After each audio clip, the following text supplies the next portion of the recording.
Баршаға сәлем, менің YouTube арнама қош келіпсіз. Бүгін мен сіздерге өте үлкен, аз ғана заттан жасалынатын, бүкіл отбасыңызға жететін үлкен пирогтың және де өте жұмсақ болып пісетін пирогтың рецептін көрсететін боламын.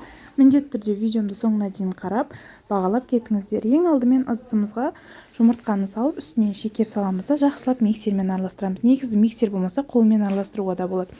Кейіннен 2 пиала айран керек, бізге 1 пиаласын қойып, екінші пиаласына сода салып, осылай кішкене гасить етіп аламыз да, оны құя саламыз.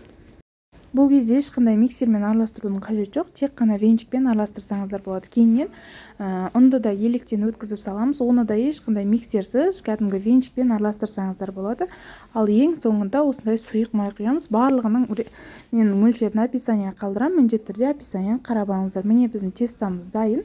Қызып тұрған печкада жақсылап астына пергамент қағазын төсей отырып 180 градусқа 20-25 минутта пісіріп аласыздар. Өте дәмді, керемет болып піседі. Міндетті түрде жасап көріңіздер.